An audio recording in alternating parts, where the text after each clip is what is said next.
Hi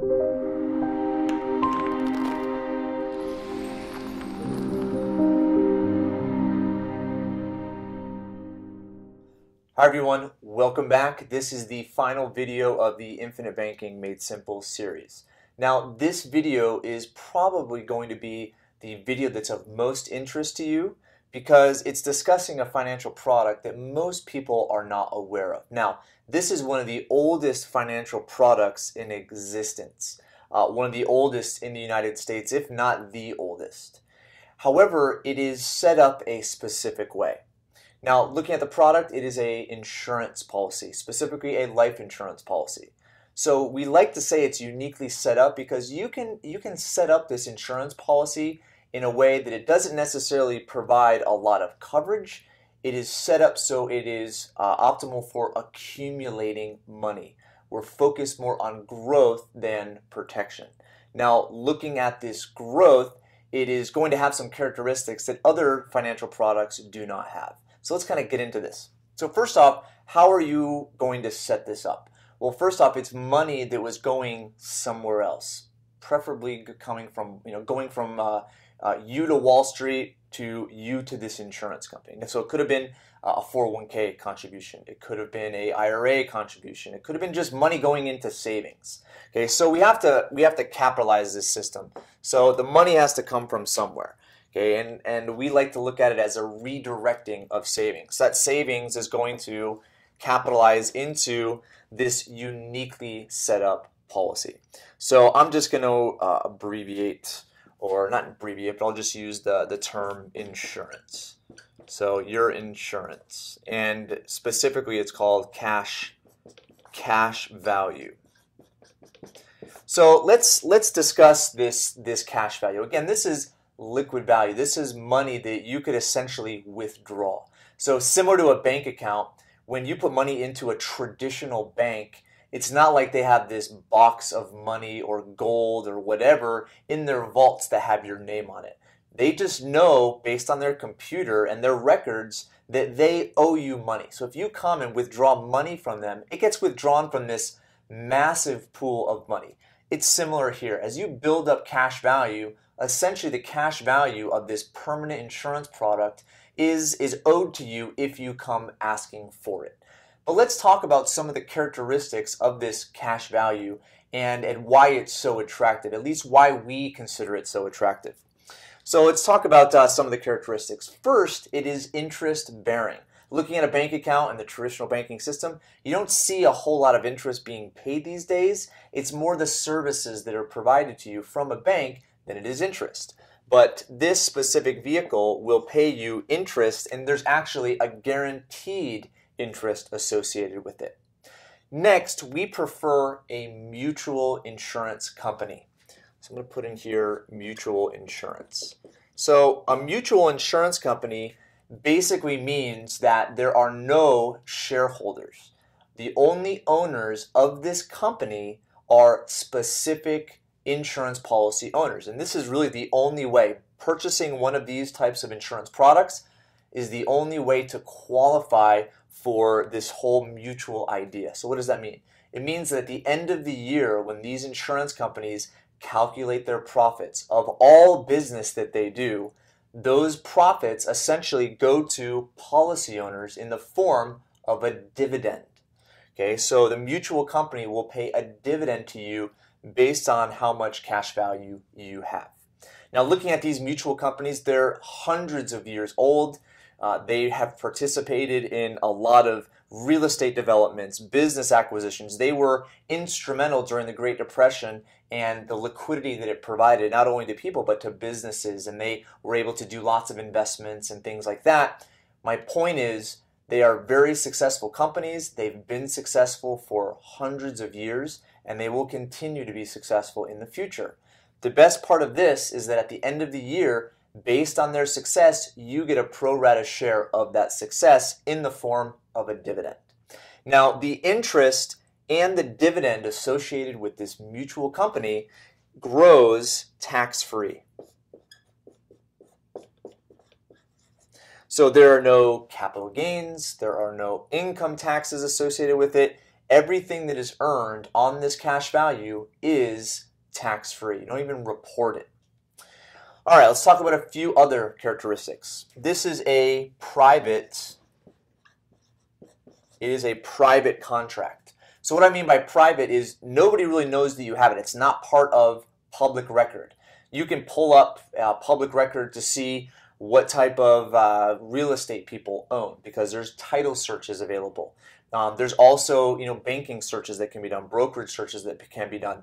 But there is no way to find out if a person owns an insurance policy unless you go to the insurance company and ask. And obviously the insurance company respects privacy and they don't disclose that. So this is a private contract between you, a private individual, and a private company. The next characteristic is track record. So what do I mean by that? Well, I've alluded to it a few times already, but track record is they've been around for hundreds of years. They have paid dividends for hundreds of years. So looking at their success in the future, it's pretty much a given. So looking at this versus other financial institutions and their products, this is superior. And that's what we kind of consider as the last characteristic is when you take all this into consideration, there's nothing else out there that actually provides these type of characteristics.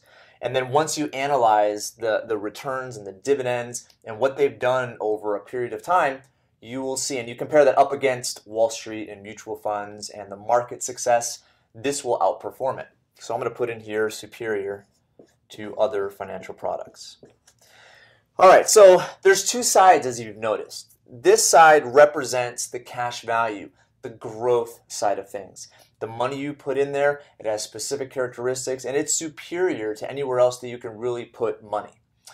But what the insurance company does is they allow you access to this money, not by withdrawing it necessarily, but by guaranteeing you a loan. So let me restate that. As you're accumulating this money, as it's building, as it's private, it's growing tax-free, etc., the insurance company will give you a loan against it, guaranteed. All right, so I'm going to go up here, I'm going to put insurance company. Insurance company. So the insurance company, they get money from a variety of places. They get money from term insurance premiums, disability insurance premiums. They make rates of return. They have literally dozens and dozens of insurance products. All of that typically pays on a monthly basis to them. They take this cash, they invest it, but they do apportion some of it to lend to their policy owners. So they guarantee in the contract, they guarantee that they will lend you money. So that's the first thing I'm going to put up here as a characteristic. So this insurance company, and we're going to state that this is a loan, it is guaranteed, contractually guaranteed. Okay, the next characteristic is the interest associated with it. Now, when the insurance company lends money to a policy owner, if they didn't charge interest for it, then they would essentially lose money. And what I mean by that is if they didn't charge interest for it, okay, or let me take a step back. If they didn't loan it to a policy owner, that is money that they could invest. It's money that they could participate in a development. They can acquire a business. There's a lot of other activities they participate in. They wouldn't be able to do that, okay, if they were loaning out money, okay, and not charging for it. So looking at the interest associated with these policy loans, it ranges right now anywhere from 4 to 6%. And this roughly is the range at which they would earn conservatively in some of their investments. So the insurance company actually charges you interest, and that interest goes to them. It's profit to them. But remember, at the end of it all of their profit, or I'm sorry, net profit, gets passed on to policy owners in the form of a dividend. So the interest is charged, that's the next characteristic, but in addition to that, it's the terms that the insurance company sets for these loans. Now, most loans that we're used to have a few components. The first component is there's an interest rate associated with it. The second is that there is a term. What a term is it's a payback period. It could be 120 months, 10 years, could be 30 years, it could be 5 years. Okay, and there could be different payback schedules than monthly. With the insurance company, it's a little bit different. This may be hard for you to understand because there's really no loan that's out there that's comparable. The loan associated with this type of policy loan is what's called open-ended. The insurance company, first off, does not require any payments. So what that means is they lend you $10,000 and you don't have to make any payments. There's no penalties associated with that. What will happen is that the interest will accrue onto the balance of the loan. So what this allows you to do is be flexible in the way that you pay back. So as I mentioned in the previous video, as you're creating your banking system and you are lending money to yourself, you're using this loan provision to lend to your family, to your business, to a piece of real estate, you are able to create the term associated with that loan. All right, and then I'm going to talk about the last characteristic. The last characteristic is that this is a private loan. Private loan. So what I mean by that is nobody knows you have the loan. Nobody knows you have the policy. Nobody knows you have the loan. How does somebody know that you have another type of loan? Well, there's this something called a credit report. Anybody, if they have your date of birth, your permission, your date of birth, and your social security number, they can essentially pull a report that shows all the different loans that you have outstanding. And looking at this loan, this does not show up on that type of report. It is a private loan. So as the insurance company, they lend to you. You essentially then operate your banking system.